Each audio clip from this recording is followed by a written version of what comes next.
usa desde el siglo XIV, pero proviene de un vocablo latín que es stringere, y stringere quiere decir como apretar o tensionar.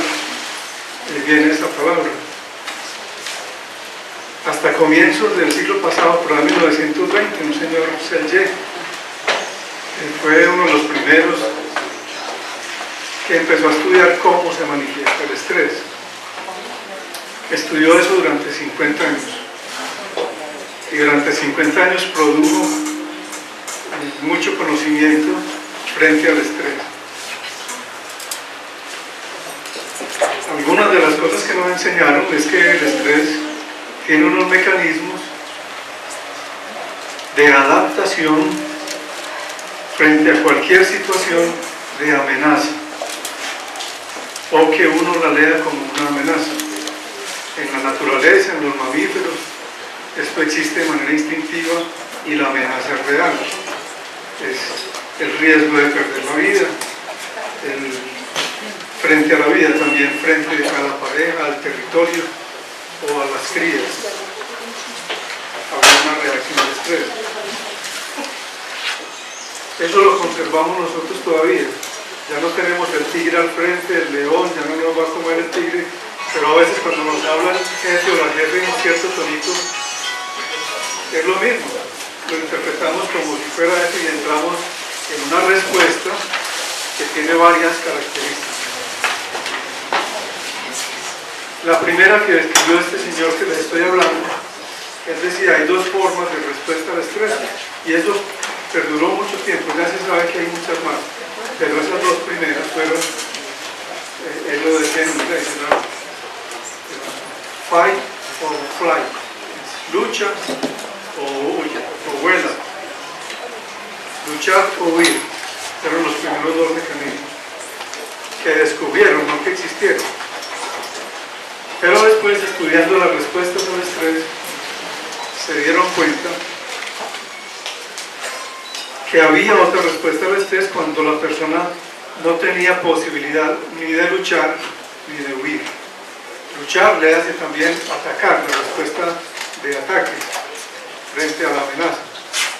O huir, salir corriendo. Esa tercera respuesta configuraba la parálisis, o a veces la sumisión al victimario o al agresor. Ante la imposibilidad de poder atacar o huir, la persona adoptaba una posición de parálisis de quietud o sumisión. Y eso fue leído también como congelamiento, parálisis, pánico, pero también una reacción que se llamó histérica. Esa palabra histérica hoy ya no deberíamos usarla. Se refiere a una reacción inconsciente de desmayo y se llamaba histérica por hísteros, que es útero, porque inicialmente se veía más en la mujer. Ya no la digamos así. Cuando vamos a decir de histérica, vamos a hablar más bien de otro tipo de reacción de huida o de desmayo. Ahí tenemos 4 reacciones frente a la amenaza. ¿Y qué son las amenazas? Las amenazas tenemos 3 tipos. Amenazas aprendidas desde nuestras familias, desde nuestra cultura. Para los cubanos seguramente en los Estados Unidos tan cerquita fueron una amenaza mucho tiempo.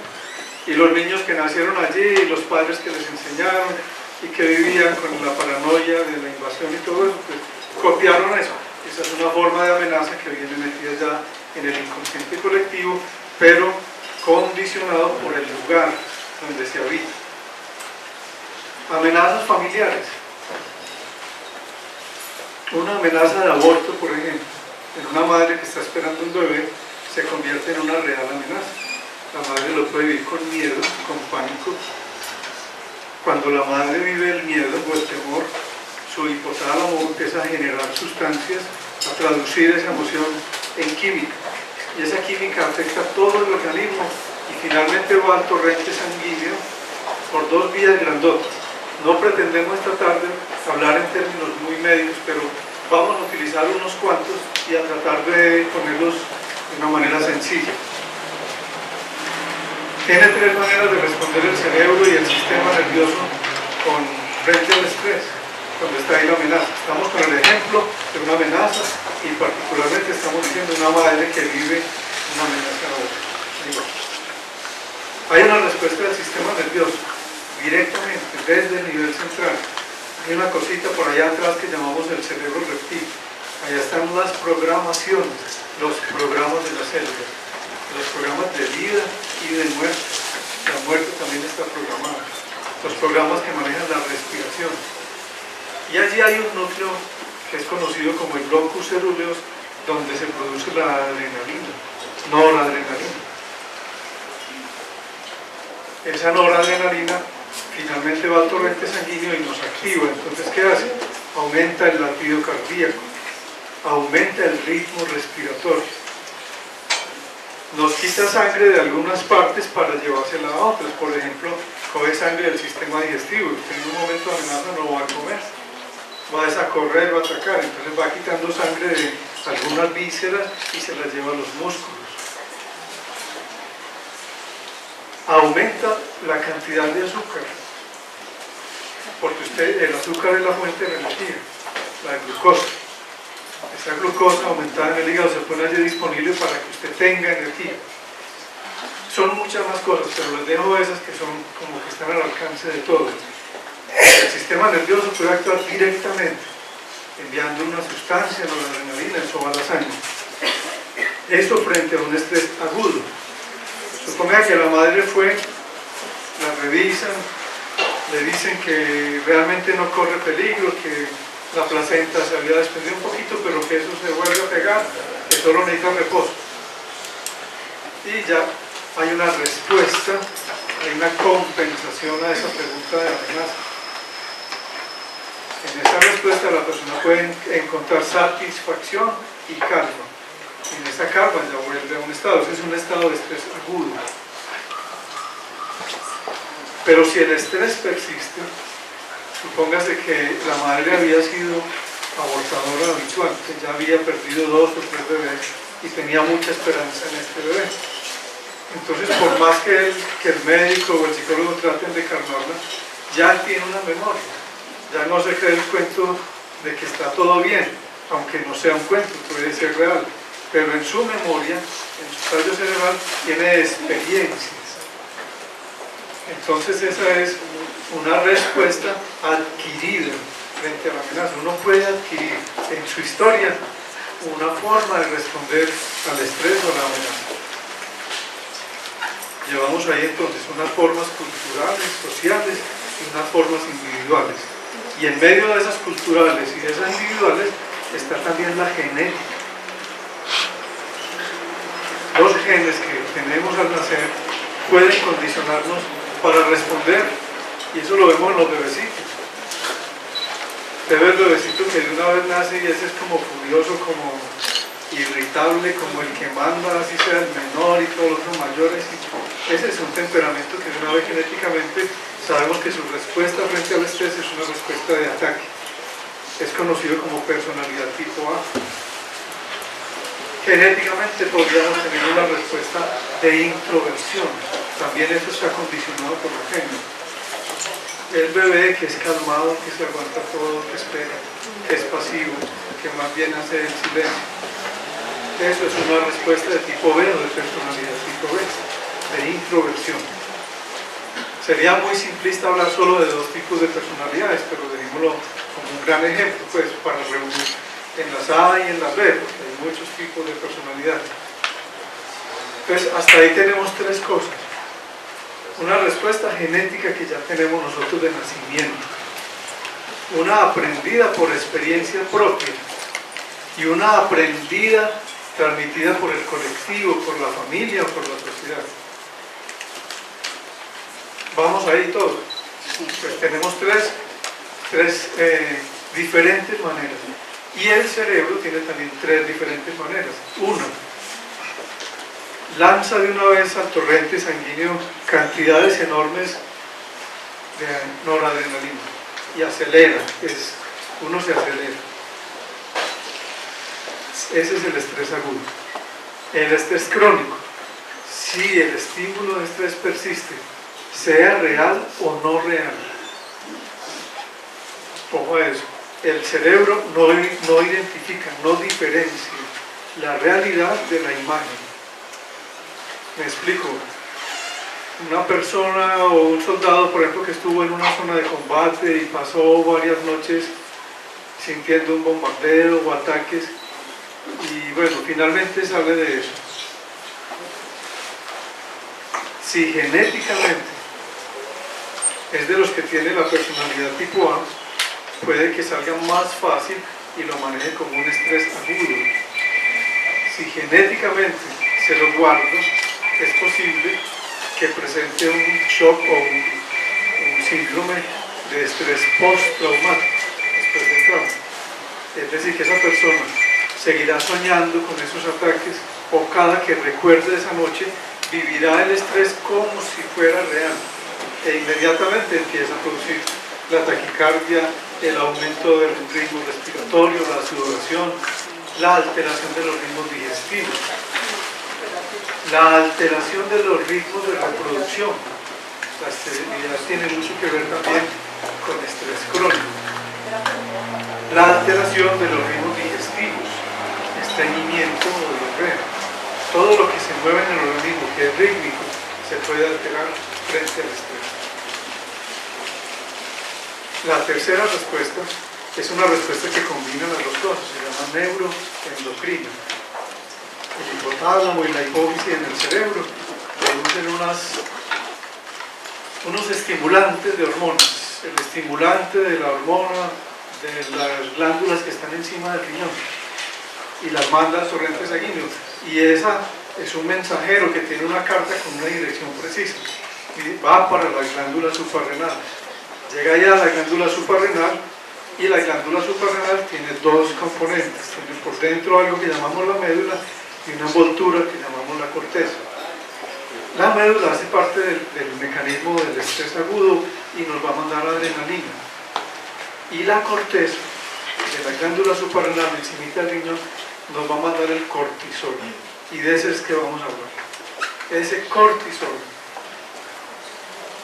es el responsable de la mayoría de los efectos del estrés crónico.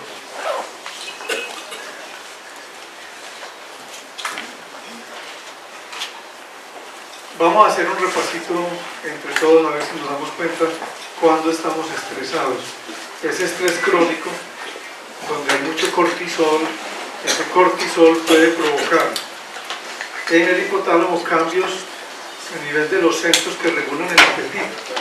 Y usted resulta comiendo más de la cuenta de un momento a otro después del episodio. Muchas veces después de que cambiaron de casa, o hubo que vender el apartamento, o se les unió a estudiar en el exterior, o se murió un ser querido de una forma inesperada. Si esos eventos no se resuelven como estrés agudo, sino que permanecen allí en la memoria dando vueltas, ya vamos pasando al estrés crónico, y ese se caracteriza por el cortisol. Entonces el hipotálamo, la hipófisis y las suprarrenales van a sostener eso, y empieza a alterarse. El hígado va a producir azúcar, y si usted tiene genes para azúcar, entonces tiene más riesgos de diabetes. De pronto usted empieza a llenar el vacío generado por la ansiedad comiendo, y especialmente comiendo dulces o harinas, que le puede provocar un aumento del peso corporal. Y un aumento del peso corporal a partir de azúcares o de harinas ya es otro estresor. Entonces vamos de una vez a ir separando. Hasta ahí hemos hablado de estresores endógenos o de adentro, que tienen que ver con mi pensamiento, con mi memoria, con mis creencias y con mis genes. Pero hay estresores externos. Pero los alimentos se pueden convertir también en una causa de estrés. Y uno de los que tenemos más cerca todos los días es el bendito azúcar, los dulces y las benditas harinas. Ellas generan una respuesta del páncreas que aumenta la insulina, y eso ya empieza a desbaratar una cantidad de ciclos metabólicos en el cuerpo que finalmente pueden llegar a producir 14 enfermedades conocidas como el síndrome metabólico: hipertensión, diabetes, obesidad, y muchas otras, hasta cáncer, pero finalmente si el estrés es demasiado. Vamos ahí entonces.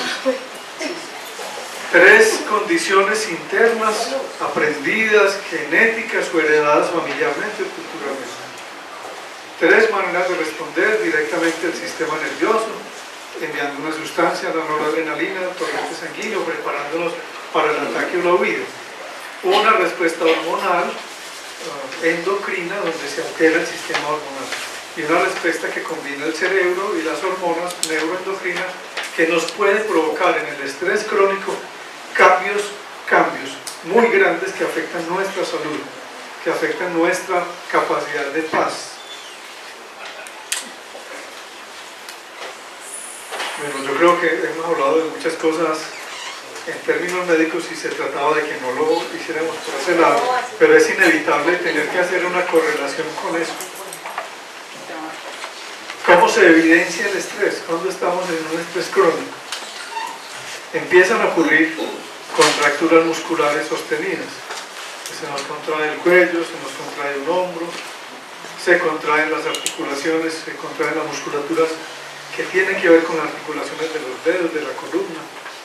Hay contracciones sostenidas, por ejemplo, a nivel lumbar, que pueden ser causa de muchos dolores que llamamos de espalda. Entonces, muchos de ellos tienen que ver con eso. Nuestra respuesta, cuando estamos frente a una situación estresante, es alterada, cuando no hemos aprendido el manejo consciente del estrés. Entonces, frente a una pequeña dificultad, por ejemplo, que no hay una silla, alguien puede dar una respuesta totalmente alterada, porque no ha aprendido el manejo consciente del estrés. Entonces, prima o sus genes o su condicionamiento, cómo está condicionado. Hasta una palabra de amor y de dulzura que le pueda decir a veces la pareja y pueda responder con agresión. ¿Cómo estás de bonita hoy? ¿Bonita quién? ¿Cómo así? Hay una predisposición a la respuesta.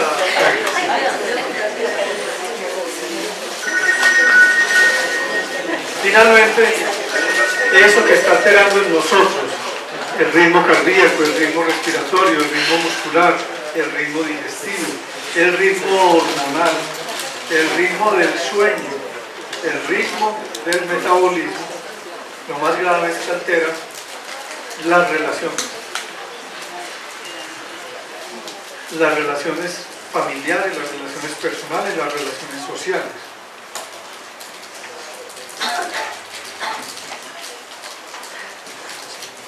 Entremos más en materia. Entonces ya sabemos cuándo estamos estresados, ¿cierto? Lo primero es darse cuenta. Si usted no puede identificar que está estresado, difícilmente puede resolver el estrés. Recuerden que al comienzo dijimos el distrés, o sea, la alteración de su capacidad natural de responder al estrés. Sumémosle otras cosas. Entonces íbamos en estresores de origen interno o endógeno y estresores externos. Vamos a los externos, eso siguen en las relaciones. Estresores de origen externo: vivir en la ciudad. Usted está frente a un semáforo, tiene que estar atento al cambio de la luz del semáforo. Además, a las cámaras que están vigilando la velocidad que lleva su vehículo. Además, a los peatones, a los motociclistas. Si además puso el noticiero, está empeorando un estresor externo, porque ya está aumentando la respuesta frente a las noticias que están escuchando en ese momento. Si además salió de la casa enojado, ya tiene una inmensa posibilidad de responder agresivamente frente a cualquiera que se le atraviese aquí, que nosotros conducimos como muy atravesados, ¿cierto? Si además se tomó un café con leche cargado de azúcar con 2 o 3 bolsitas, tenemos un estresor también de origen alimenticio o de alimentos. Vamos identificando entonces todo eso. Estamos rodeados de situaciones de estrés. El estrés es necesario, además. Si no existiera el estrés, no existe la vida. Hay una persona que es de apellido Cannon y este otro que se llama Serge. Este Cannon habló de la homeostasis. Y la homeostasis es la capacidad de que un organismo mantenga regulado su sistema, que mantenga los latidos cardíacos en un rango, que mantenga la sangre en un rango de acidez, que mantenga su respiración en un rango. Eso se llama homeostasis. Pero ya se sabe que eso no es cierto. Ahora se habla de heterostasis, es decir, que eso está cambiando constantemente, que lo único que ocurre es que uno se estresa y se desestresa, y en ese estresarse y desestresarse aprende, si despierta conscientemente, aprende el manejo del estrés. Si no lo hace conscientemente, va a repetir el condicionamiento familiar, genético, cultural, y seguirá justificándose y diciendo: es que yo soy así, yo respondo así, se fregaron todos porque yo soy así. Y alteramos las relaciones. ¿Qué propuestas se nos ocurren teniendo este menú? Ahí hemos dado un menú grandecito, un menú de la respuesta del organismo, un menú de estresores externos y un menú de estresores internos. Hagamos una lluviecita que diga: ¿qué más estresores externos se les ocurre? Que estamos sometidos continuamente. La situación en relación con el trabajo, con el empleo, las deudas, la tarjeta de crédito,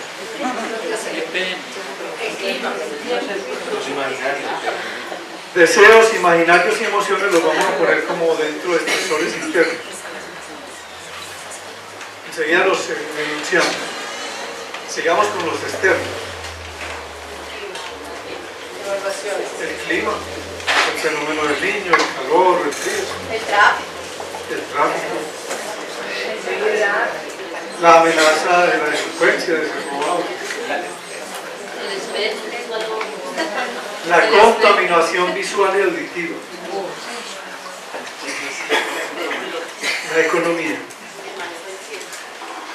el manejo del tiempo, el clima, la enfermedad, los estereotipos de belleza, las pérdidas afectivas, los sistemas de comunicación,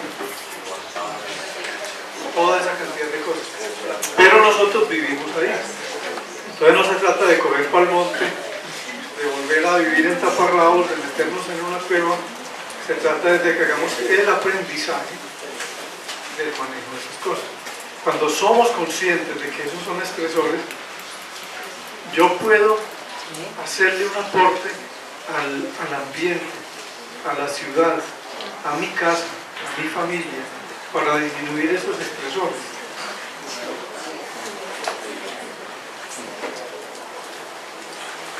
Yo podría disminuir la contaminación electromagnética en mi habitación, en mi casa.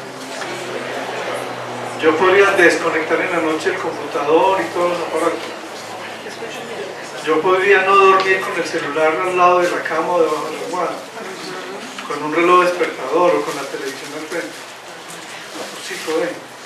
Pues hay medidas muy sencillitas que no implican un ejercicio externo, o sea, que yo haga la meditación o que haga una técnica respiratoria.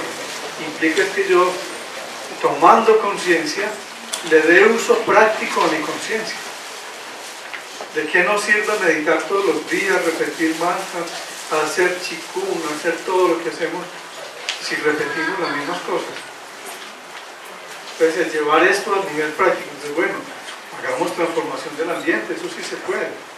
Yo puedo disminuir el consumismo en mi casa, puedo disminuir la cantidad de empaques, la cantidad de plásticos, puedo disminuir la cantidad de aromatizantes que contengan benceno, que contengan derivados aromáticos que son tóxicos. Pudiera hacer todo eso. Yo pudiera elegir hacer una alimentación más orgánica, más natural. respetando todas las creencias sin llegar al extremo, según las diversidades. Yo podría preferir el agua a las gaseosas, a las bebidas con endulzantes. Ya tenemos un manejo consciente del estrés, que ese es un primer paso. Darnos cuenta y empezar a hacer cambios prácticos. Respecto a las relaciones, me estaban hablando de deseos, emociones, tú dijiste imaginarios.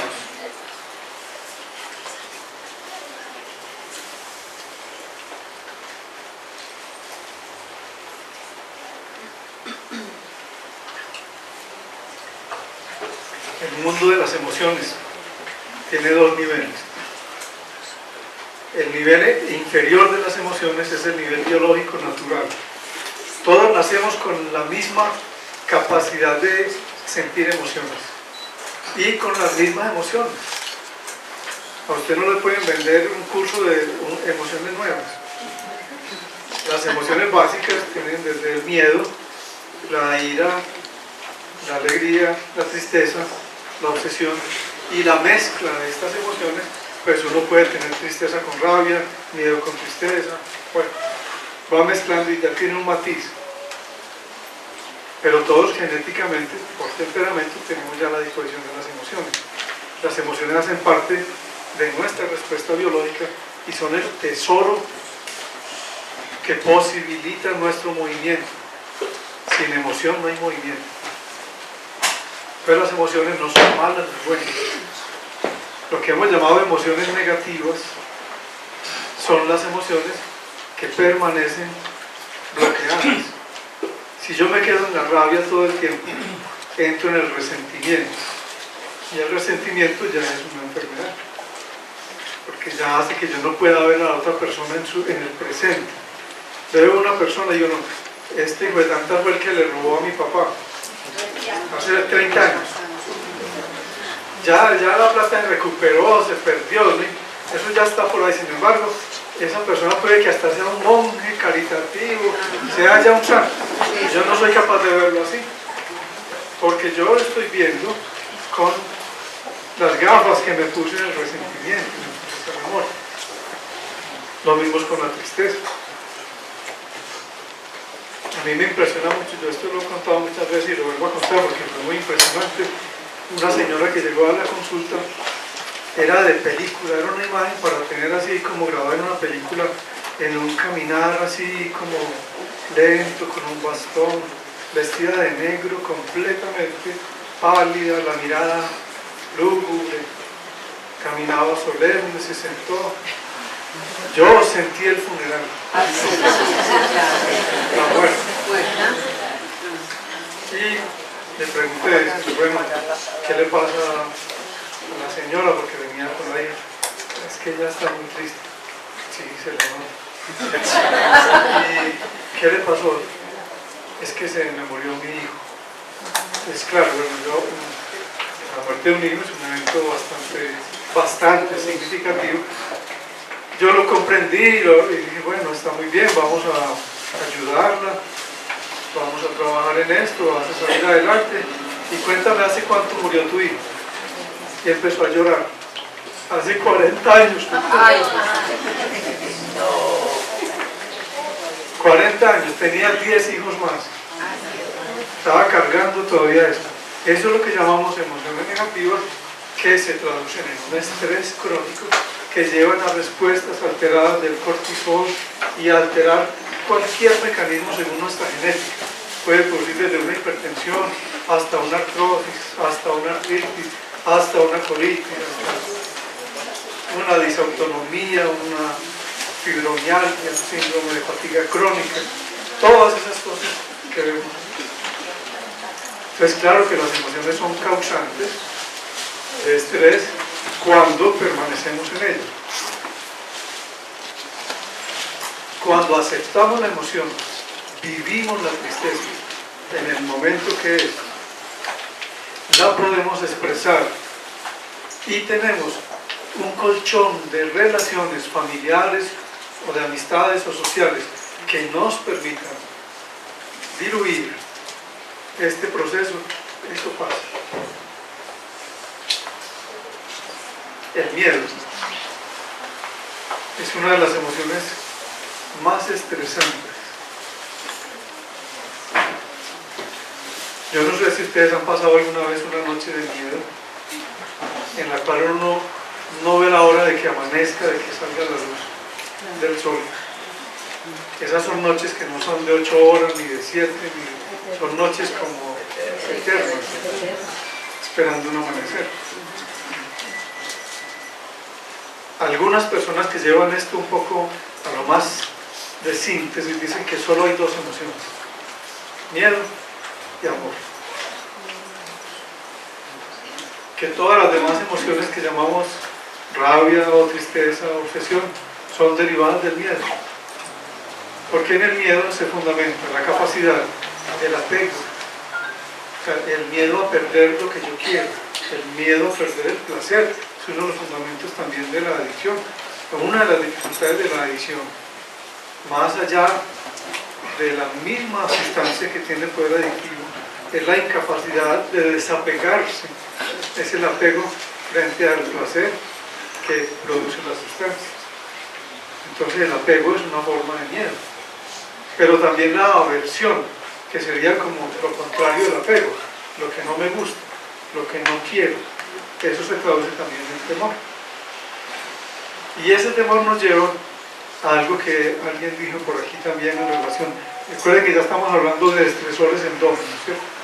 El mundo interior, el futuro y el pasado, el manejo del tiempo. Claro que el manejo del tiempo tiene que ver con todo esto. Porque los temores, las rabias, las tristezas, cuando permanecen, cuando se vuelven crónicas, están en el pasado o en el futuro. Nosotros tenemos enfermedades de futuro. Yo puedo tener miedo hoy por una cosa que va a pasar la semana que viene. Eso es una enfermedad del futuro, no ha pasado. No sé si va a pasar. Sin embargo, ya tengo el miedo. O la rabia. Es que me toca ir a una cita, me toca ir a una audiencia y ya sé a qué me voy a enfrentar y ya está mi sistema respondiendo. Y la del pasado, pues es esta que hemos mencionado todo este tiempo, el quedarse allí. Pero las enfermedades bloqueadas, las emociones bloqueadas, son las que podríamos llamar negativas. Si no están bloqueadas, no son negativas, son necesarias. Es necesario que usted sienta rabia. Una persona que no sienta rabia debe hacerse un tratamiento.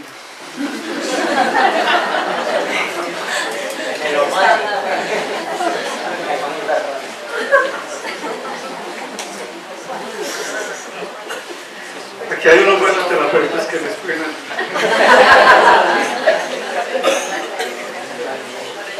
Si la humanidad no hubiera tenido la rabia frente a la injusticia, todavía seríamos esclavos, todavía más esclavos. Todavía estaríamos como en la edad feudal, todavía estaríamos. Las rabias colectivas han logrado los derechos colectivos. Cuando se transformaron en propuestas inteligentes, cuando se transformaron en violencia, solo han logrado más violencia. Pero cuando hay personas inteligentes que saben conducir la rabia, es necesario sentir la rabia. ¿Cómo no va a sentir usted indignación frente a la injusticia, frente al maltrato? Así usted comprenda que eso es fruto de la ignorancia y que no se soluciona a los garrotazos. Aún así, sentir la rabia le da un valor, le da coraje, le da fuerza para decir lo que hay que decir, dónde hay que decir, cuándo hay que decir. Y ahí es donde es necesario aprender a pasar la emoción del plano inferior al plano superior. Para pasar la rabia de ese plano inferior, donde usted le da ganas de agredir, de pegar, de matar, y subirlo al punto donde usted comprende que esa rabia es necesaria para una transformación, para que no se siga repitiendo una injusticia, para que se logre cambiar o transformar un proceso en una empresa, en la familia, en la sociedad, es necesario agregarle el corazón y la cabeza a la emoción. ¿Y eso cómo se hace?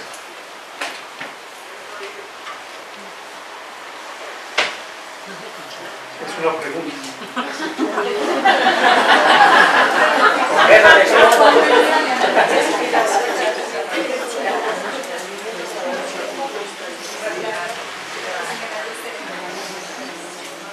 Vamos a plantear el nivel inferior y superior de todas las emociones. ¿Listo? Leemos primero el menú y enseguida damos la respuesta. Tenemos la rabia. ¿Queda claro? El miedo. El miedo en su sombra nos lleva al pánico y a la parálisis, a la incapacidad de movernos, de dar un paso. Pero el miedo en su nivel superior nos lleva a la prudencia, comprender los límites. ¿Cómo no entrar en el pánico y entrar en la prudencia para conquistar la confianza, la seguridad? La tristeza, en su nivel extremo inferior, nos lleva a la depresión. Pero la tristeza, en su nivel luminoso, nos lleva a la profundidad. Nos obliga a estar solos. Después de llorar y sonarnos los mocos un ratito, uno reflexiona. La tristeza lleva a la reflexión y a la profundidad. La obsesión, en su extremo débil, oscuro, nos lleva a la neurosis o al trastorno obsesivo compulsivo. En términos paisas, neurosis, trastorno obsesivo compulsivo es cuando usted se le mete una cosa en la cabeza y es más difícil quitarle la cabeza que la cosa. La ideación, la repetición de la idea constantemente, la misma cantalética todos los días. Pero cuando la obsesión usted la eleva al nivel superior, obtiene consagración. En vez de perfeccionismo, usted puede consagrarse, dedicarse. Y eso tiene método. Entonces, método. Y por aquí ya vamos entrando en la etapa final. Esto es muy sencillo. Primero, pasar de la palabra al cuerpo. Rabia, miedo, tristeza, alegría, obsesión, son palabras. Son solo palabras. La palabra rabia no es rabia. Yo le digo rabia y a usted no tiene por qué darle rabia. ¿Me entienden? Rabia es un concepto, es una palabra. Está en el nivel cortical, en el nivel cognitivo, en un nivel del cerebro que usted interpreta. Entonces, cuando usted sienta rabia, miedo, tristeza, alegría, obsesión, el primer paso del manejo consciente emocional es llevarlo al cuerpo, ser consciente, ¿dónde siento lo que siento? Ese es el primer paso. Siento rabia, sí, rabia, pero es que si yo pongo a escribir 20 personas sobre rabia, tendré 20 crónicas, 20 relatos, 20 cuentos diferentes. Cada uno interpreta rabia de una manera particular. Pero si usted me dice dónde siente, esa es allí, donde está la clave de su solución. Se soluciona en el cuerpo. Usted puede hacer seminarios y seminarios, leer textos sobre la rabia, el manejo de la rabia, y llegan y le tocan la teclita, su puntico débil, su punto vulnerable, la miradita, el tonito de la voz, la palabra que no aguanta, y ahí mismo se le dispara la rabia. Llévela al cuerpo. Entonces, ¿dónde sentimos? ¿Dónde? Identifique, cierre los párpados, sienta su rabia, sienta su miedo, sienta su tristeza y vaya haciendo como si fuera un radar.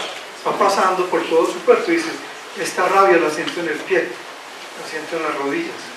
Hay muchas rabias en las rodillas, hay muchas rabias en las manos, hay muchas rabias en los codos, en los hombros, en la mandíbula, en la articulación que une la mandíbula superior con la inferior. Allí uno se quedó mordiendo del pasado o tratando de agarrarse también, es otra forma, el apego, aferrándose a lo que no logra soltar. Una vez que ubique el dónde, le aplica el alma, el ojo del alma. ¿Ustedes sabían que el alma tiene ojos? ¿No sabían? Se los presento. Hagan el favor y miren a las personas que tienen al lado a los ojos.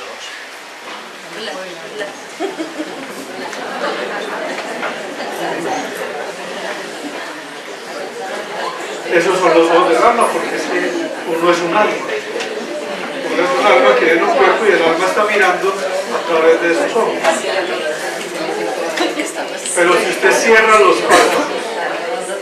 los párpados y se pone a mirar el punto donde siente el dolor, a mirarlo como si esos ojos se fueran allá, hacia adentro. Esa mirada interior es aplicar esa mirada del alma.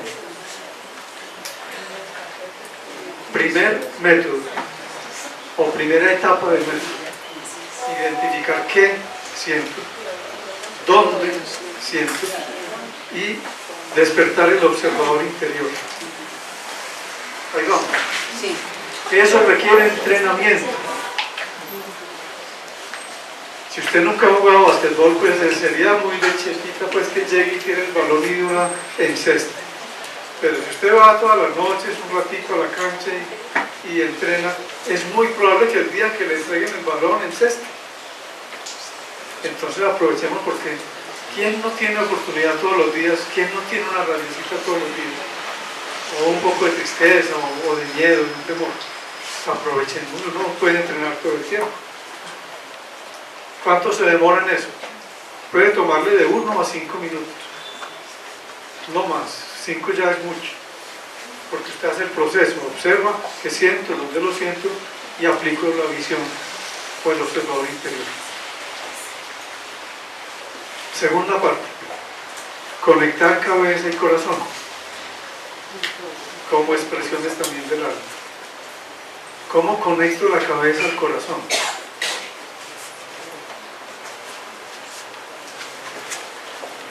¿Por qué se caracteriza la cabeza? Por el pensamiento, por la capacidad de atender para descubrir, para aprender.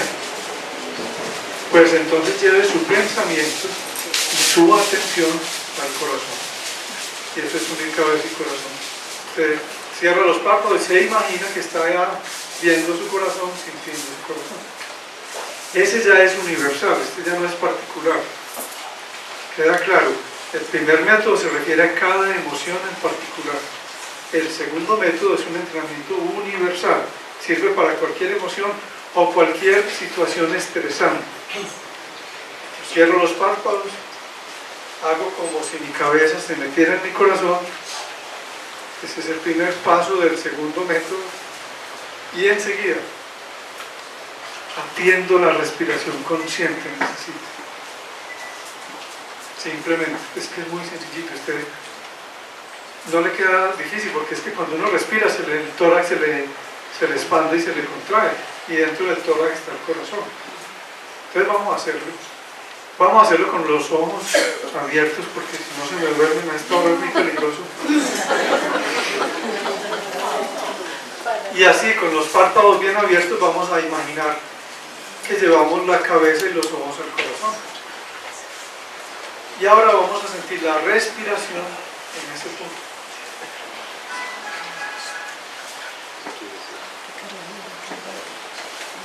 Hay una frase que pueden grabar ahí que ayuda, porque el pensamiento se deja guiar por las palabras.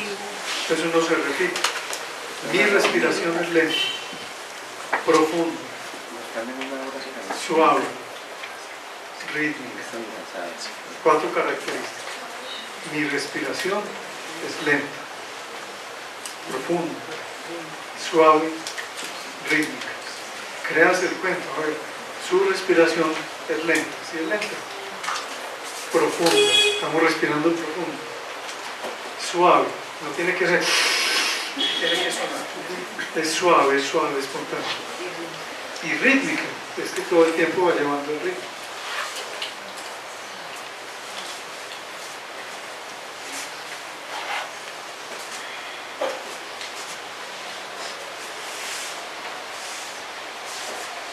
hay demostraciones científicas de que 5 respiraciones lentas, profundas, suaves, cambian su estado emocional, cambian su estado mental.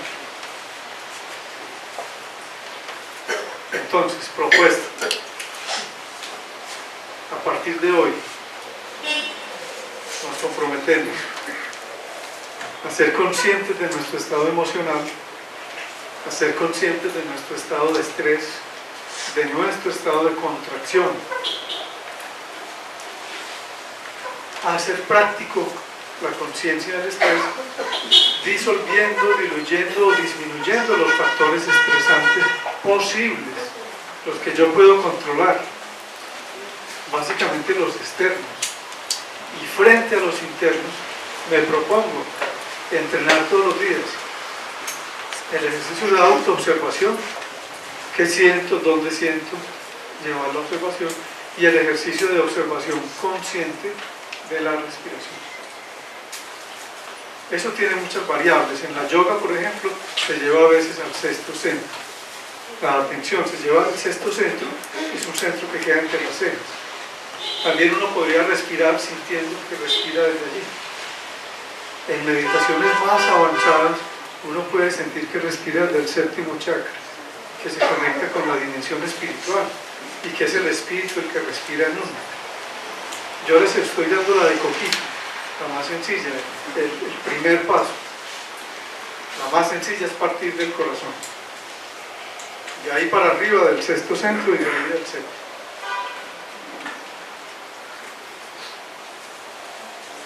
La respiración es el fundamento de la vida. La respiración activa el combustible celular. Sin oxigenación, sin oxígeno, la mitocondria, finalmente la célula, no va a producir energía. La bioenergética celular depende del oxígeno. La salud y la longevidad dependen en un porcentaje muy importante de su capacidad de respirar lento y pausado. Mientras más rápido respire, más se oxida, más se envejece, más se esclerosa. Nos volvemos crocantes más rapidito.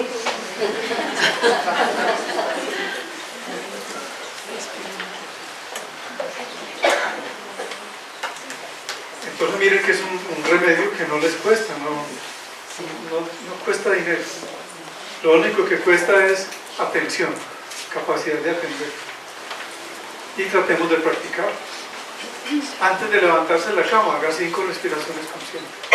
Antes de responder con un insulto, con una agresión, antes de responder, haga al menos 3 y no puede 5. Inténtelo. Y va a ver que su palabra cambia, porque cambia su emoción y cambia su pensamiento. Su pensamiento y su emoción no van a ser víctimas de la adrenalina o del cortisol. Usted puede moderar los niveles de adrenalina y de cortisol. Ya en un nivel pues, de prácticas más avanzadas, obviamente, pues, la yoga, el qigong y muchas otras terapias, aún el mismo ejercicio físico bien realizado, los periodos de actividad y de reposo. Hay muchos métodos, los métodos de relajación. Claro que todo eso es bienvenido cuando tenemos un estrés crónico sostenido. Hasta ahí se ha comprendido lo que hemos dicho.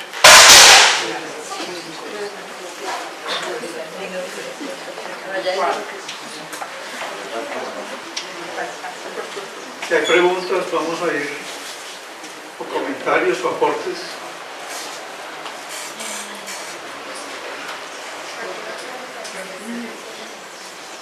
Ella pregunta que si fatiga crónica y estrés crónico es lo mismo.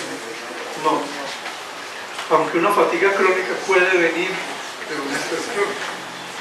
Pero la fatiga crónica ya es una forma del estrés expresado en la fatiga muscular.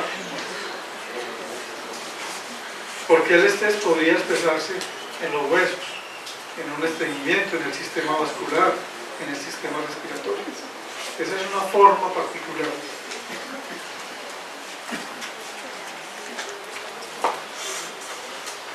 Los cambios hormonales provocan estrés, es un estrés natural. Y el estrés también provoca cambios hormonales.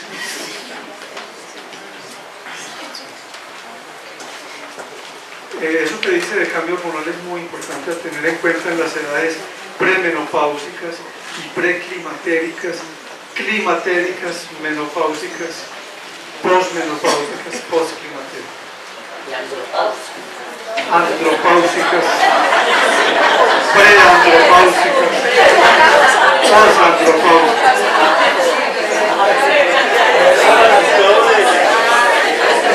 No se me estrese.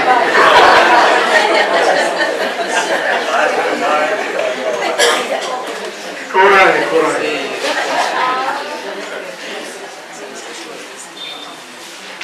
Bueno, entonces, ese mismo método de practicar observación, respiración consciente, hace que la emoción ascienda del nivel inferior al nivel superior.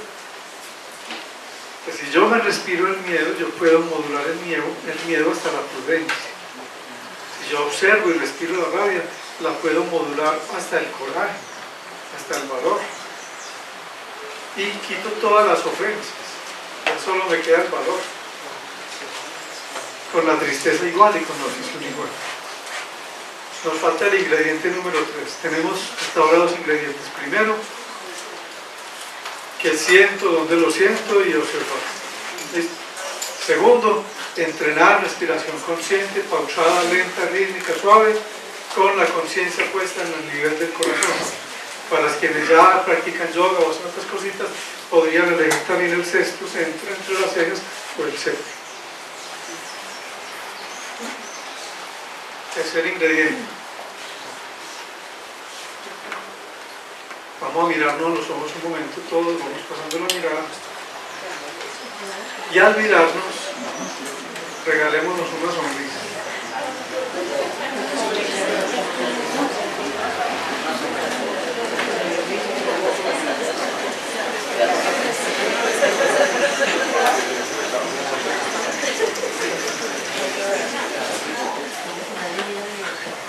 Qué diferente es cuando nos reciben con una sonrisa, ¿sí?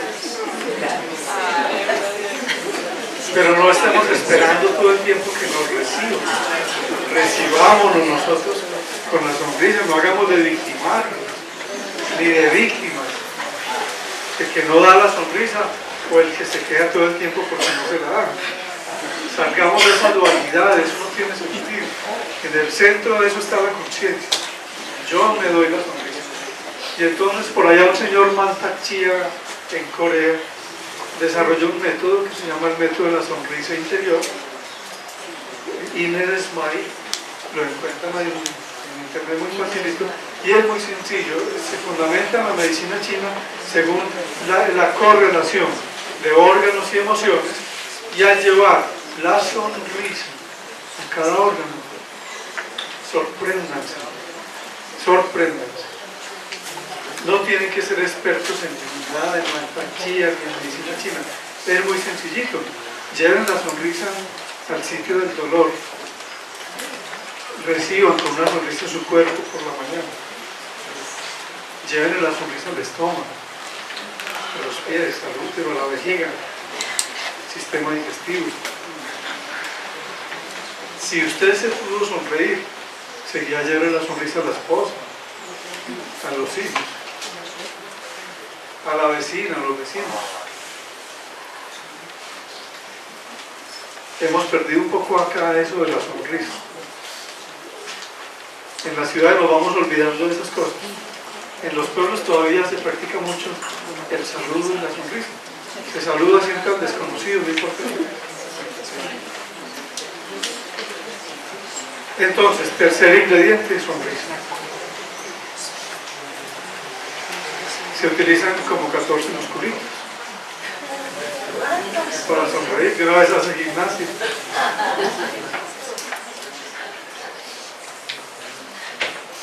Y su sistema, uno tiene una capacidad de verse a uno mismo. Cuando usted se sonríe, su cerebro sonríe y sus neuronas sonríen. Empiezan a emitir sonrisa.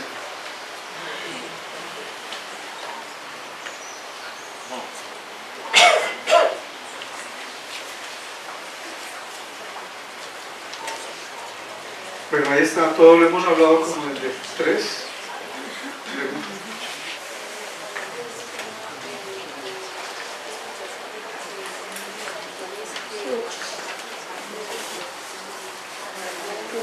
Yo enseguida les digo qué está diciendo.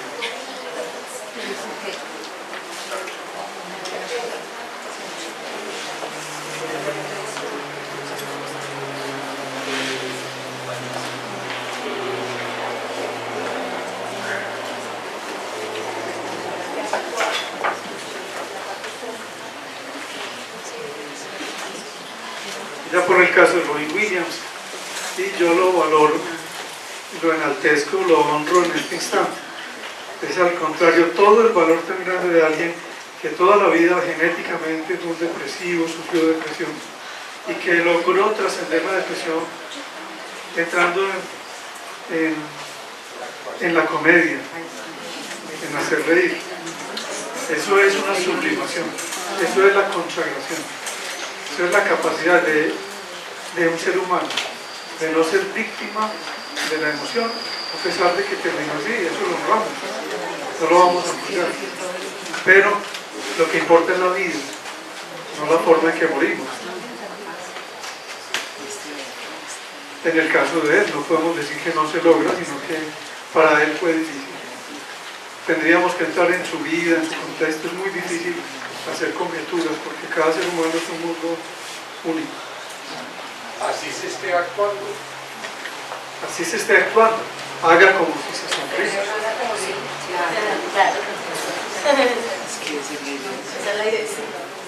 Sí, a veces hay que fingir un poquito la sonrisa y después sale de verdad.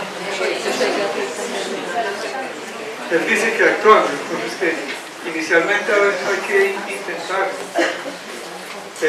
Sirven los palillitos de dientes.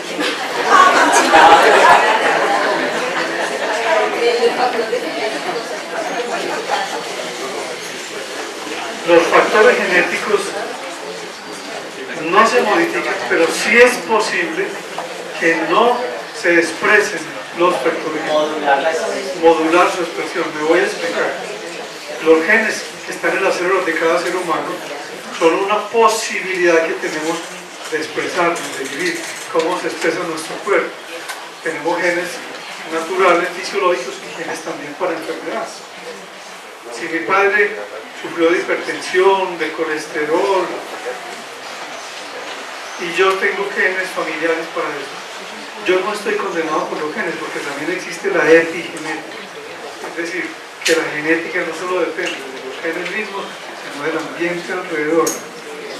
Si yo practico relajación, respiración, cuido mi alimentación, hago ejercicio, es probable que toda la vida pase con genes de hipertensión sin desarrollar hipertensión, con genes de diabetes sin desarrollar diabetes. Le da pena preguntar, pero preguntarle que por qué se estresa uno más cuando gana, en el caso de que por qué se estresa más cuando gana Nacional, como cuando gana Esa pregunta se la da un colega mío, Jorge Montoya, que es más experto.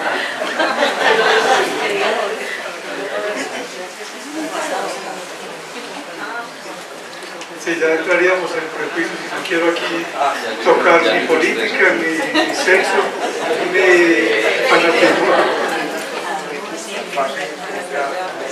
Pasa un camino por la puerta de para la buena grúa que está en nuestra reunión.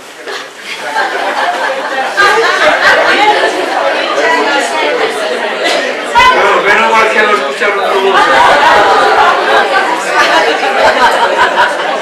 Casi que no despierta.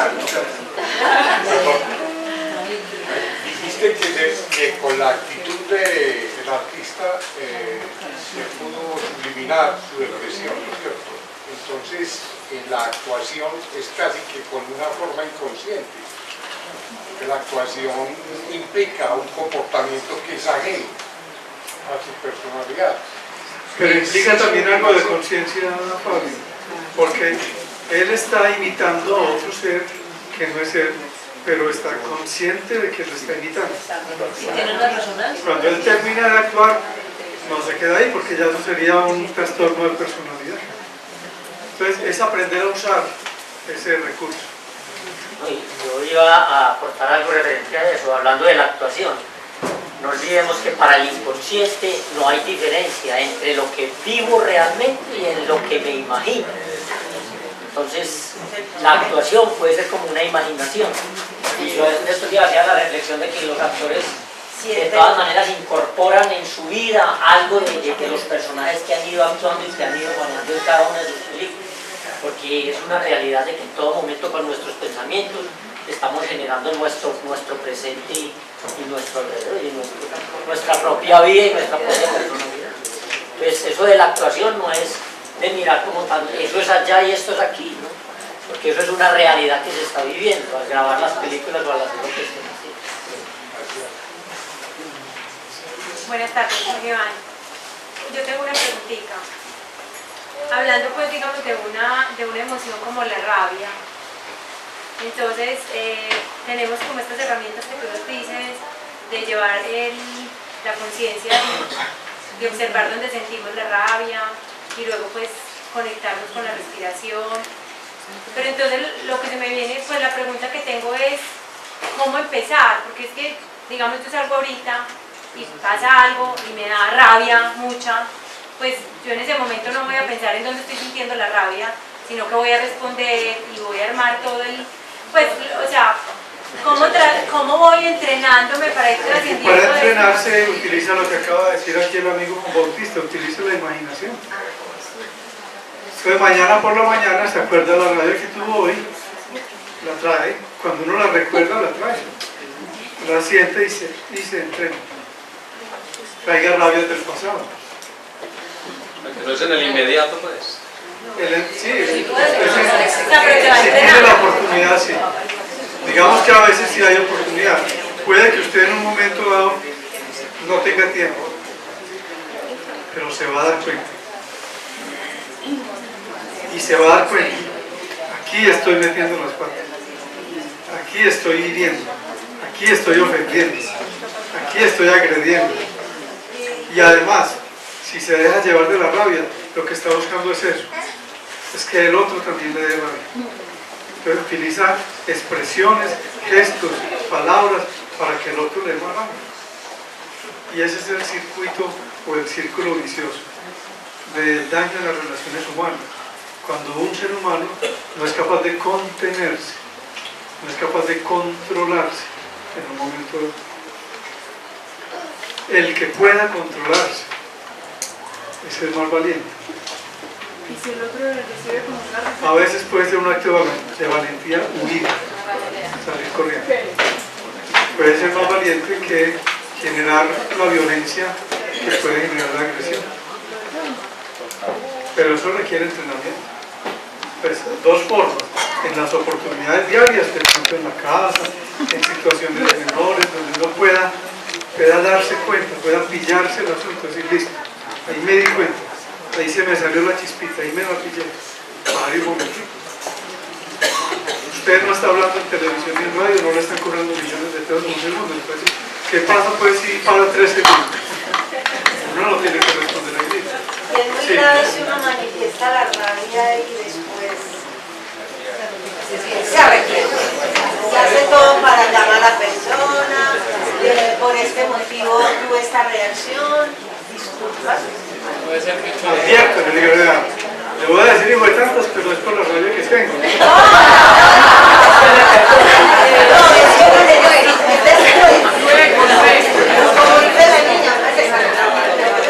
Yo comprendo lo que dice Silvia. Mira, Silvia, ese es un mecanismo activo válido. Es el mecanismo del desfogue de la rabia, desfogar la emoción. Cuando hay una injusticia, No solo la... dice, no estoy de acuerdo, pero el tono de la voz hiere a los demás. Sí. Ese es el desfogue. Es válido, sin embargo puede producir efectos contraproducentes en un momento dado. Cuando usted ya se ha entrenado, no crea que se le quita la rabia. Usted siente la rabia, pero siente la rabia con control, la modula. Y es capaz de modular su palabra para que las palabras que salgan sean justas. Yo no tengo por qué ofender a otros. Recuerden estos principios: no prejuzgar, no juzgar, no suponer. Esos son principios universales. Y yo voy a hablar con alguien. Cuando ese alguien dice algo que a mí me da rabia, y yo pienso que esa persona me hizo dar rabia, el problema es mío. A mí nadie me hace dar rabia. A mí me da rabia. ¿Entienden eso? Porque es que lo que el otro dijo, habló aquí y solo le dio rabia a una persona. Entonces no es lo que digo. El problema es mío, de mi cerebro, de mis configuraciones, de mis memorias, de mis engramas, de mis, ¿cómo se dice en yoga? De mis cucarachas, samskaras.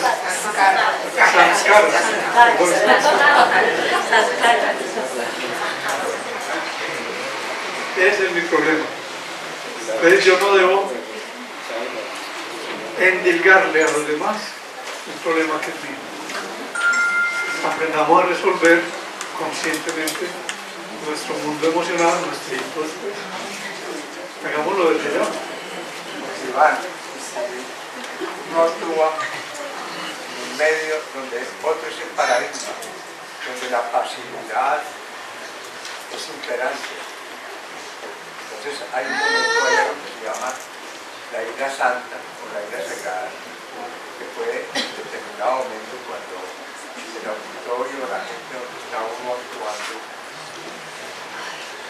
despierta el sentido de justicia. Entonces se pueden crear grandes cosas, se puede empezar con una gran transformación. El problema grave está con la facilidad o con la educación que hemos tenido en la casa, hasta los medios de comunicación, con la misma alimentación. Tú mismo decías ahora con el azúcar. La gran mayoría de los países donde hay son países muchas harinas, nosotros tenemos un país mucho refresco. Entonces, a veces, lo que es justo para uno, para la mayoría de la gente, y ahí viene, es que miren, con lo de justicia, injusticia, lo de juzgar y no juzgar, está lo de criterio, y la crítica. Es toda una ciencia, es toda una ciencia que llega a la investigación. Entonces, si nos quedamos totalmente pasivos ante algo que no es, simplemente porque no nos hemos dado cuenta, es el paso inicial para la comer. Entonces, ¿quién está equivocado? El que está en un paradigma más avanzado, por la gente que no quiere salir de su paradigma por comodidad. Yo no sé quién está equivocado, yo creo que todos tienen razón. Y tienen razón en lo que están diciendo, porque es que hay muchas razones, todo es relativo. En un contexto dado, lo más espiritual que puede hacer es pegar el grito o empujar en un momento dado. Claro. Eso puede ser, la ira santa se refiere a eso, pero es que una mano sin heridas puede manejar veneno. O sea, cuando esa ira sale como un acto puro de conciencia, no está inyectando veneno. O sea, sus palabras, aunque son con ira, no son palabras ofensivas. Yo puedo decirle a alguien, Señor, no estoy de acuerdo, usted está equivocado, eso no es así, pero no necesito ofenderlo, a eso es lo que yo me refiero. Uno puede modular, no renunciar, es que lo hemos dicho, no renunciamos a las emociones. Las emociones son sagradas, sino modulamos en un sentido de la emoción superior para que salga y logre el efecto. En los dos sentidos, de lo que yo digo y también de lo que recibo. Si alguien llega y dice y me empuje, corre este huevón que se cayó del techo, y entonces yo le leo solo el huevón, y este que está diciendo, se me cayó el techo. Él no me está ofendiendo, me está diciendo, correcto. Eso es lo que me está diciendo. Pues claro, ahí es donde uno empieza a aprender a no leer la ofensa, sino a leer qué me están diciendo. Y cuando yo soy capaz de leer qué me están diciendo, quitándole esas arandelas ofensivas, queda algo que puede ser verdadero. A lo mejor me están diciendo la verdad. Y entonces yo lo puedo reflexionar. O también cuando yo lo estoy diciendo. Es que no renunciamos al Corán. Hay veces hay que hacerlo. Se necesita. Yo creo que eso queda claro. Eso es contextual. No es la pasividad. Cuando hablamos del manejo consciente no estamos entrando en... Claro que si todos nos sentamos a meditar en silencio, pues imagínense qué pasaría, ¿cierto? De todas formas alguien tiene que levantarse a hacer el ayuno y algunas otras cositas. Pues no pretendemos ser esto muy extenso, esto es simplemente un abrebocas, una charla de invitación, de entender la conciencia como un método de darse cuenta, de autoobservación, la conciencia como el alma, como el ojo del alma, que es posible llevarlo a un nivel práctico, que no se quede en un nivel teórico. Y invitarlos a que participen en este espacio en las modalidades que ustedes decidan según lo que se ofrece. Me gustaría presentarles las personas que están ahora acá.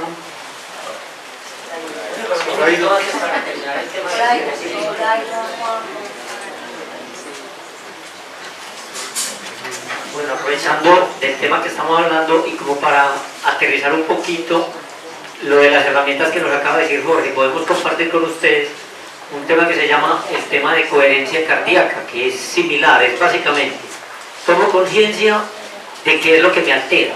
Entonces yo les pongo un ejemplo, a la mujer le altera que el hombre haga desorden en la casa. Entonces dice, cada que me altero me da gastritis, me duele el estómago, entonces ya lo ubiqué, me dio mal genio porque vi desorden. Entonces ya aprendí la respiración, que ojalá que nos enseñó Jorge. La respiración centrada en el corazón es llevar la conciencia al corazón, respirar profundo, oxigenar más la mente para responder de una manera más adecuada y visualizar que ese oxígeno me está relajando mis músculos y tejidos. Entonces estoy cambiando esa adrenalina, ese malestar, ese mal genio por un estado de reposo. Y por último le voy a dar la orden a mi mente de que cada vez que vuelva a pasar lo que me altera, con solo respirar profundo 3 veces me voy a tranquilizar. Esa es la clave, es darle la orden al inconsciente y al subconsciente de que de aquí en adelante, cuando se vuelva a repetir la situación, yo voy a estar atento a, en vez de alterarme y ponerme mal genio, voy a respirar profundo. Y con eso reprogramamos la mente. Si nos programamos a que cada que nos hieren, a que cada que nos insultan, respondemos agresivamente, nos podemos reprogramar para responder pasiva y tranquilamente y no darle el poder a las demás personas o a los eventos que suceden a nuestro alrededor de que nos alteren. Quienes deseen ese tema, yo lo tengo en una USB ahí, si tenemos forma de pasarlo a algunas personas, o simplemente un email y yo les paso el documentico de coherencia cardíaca, que es muy fácil de tener, para que lean un poquito más sobre el tema. Muchas gracias. Pues en el correo que tenemos de ustedes podemos ponerlo en la página web de Almanza. Vamos,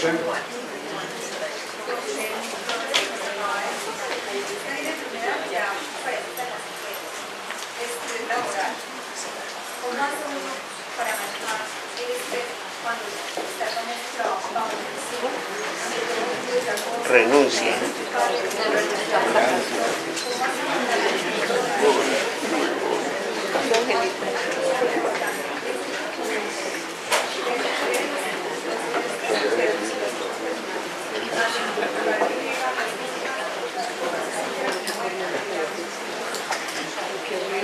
Empieza a practicar la respiración consciente. Ella habla del estrés laboral. Pero es lo mismo parecido a lo que preguntaba ella, o sea, en la vida práctica, en la empresa y la exigencia y todo el tiempo ahí puedes respirar. Como dice nuestro colega allí, darle la orden al inconsciente todos los días, decir, cada que hagas 3 respiraciones profundas en mi estado emocional,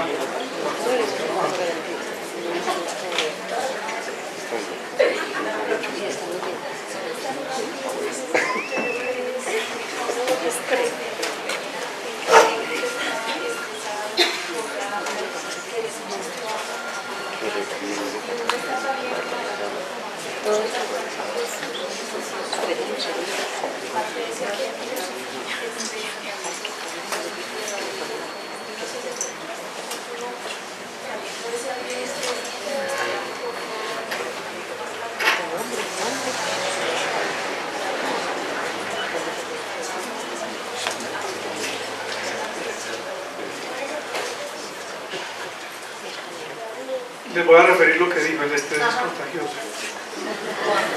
No solamente estresado. Llega a un ambiente donde hay mucho estrés y es muy probable que uno se estrese. Pero si usted es consciente, usted puede trabajar lo contrario. El maestro 8, Bhagwan Ramnesh, enseñaba la meditación de Aticca. Y en la meditación de Aticca él hacía una respiración contraria a lo que nos han enseñado.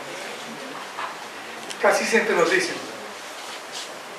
respire vitalidad, inhale fortaleza, vida, salud, exhale las toxinas, la enfermedad. Y él dice: despierte su corazón amoroso, inhale el estrés, la amargura, la tristeza del ambiente, purifíquelo en su corazón y exhale bendiciones. Esa pregunta y esa respuesta me da más confundido.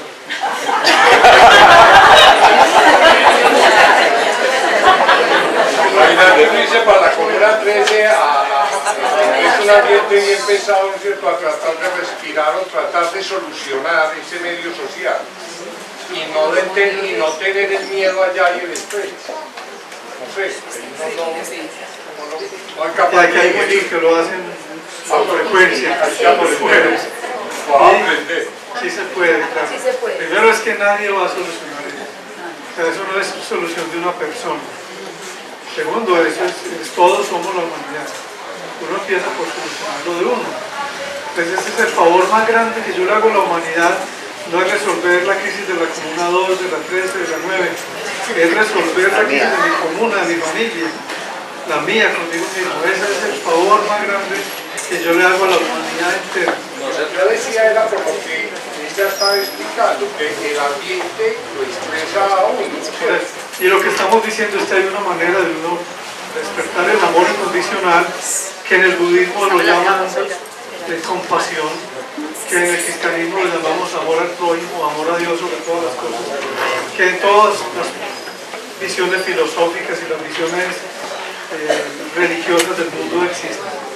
Uno puede despertar el amor a la vida, amor incondicional, respirar conscientemente y exhalar paz. Yo puedo llevar paz donde hay ruido. Es una transmutación. Y lo puedes hacer, Pablo, se puede hacer hasta desde la casa. No tienes que ir allá. Si estás en la casa y te preocupa la situación de la Comuna 13, sentarte media horita a respirar tranquilo, a bendecir. Eso funciona. Pues a mí se me genera una duda de se me genera una duda, tengo como una pregunta fundamental, porque últimamente he estado escuchando un maestro zen que se llama Thich Nhat Hanh, que es un maestro muy hermoso, y entonces él dice que el sufrimiento no se puede obviar, que lo que uno tiene que hacer es realmente dejarlo estar ahí, que esté ahí todo el tiempo que tenga que estar y abrazarlo con la conciencia como si fuera un hermano chiquito, como si fuera un bebé.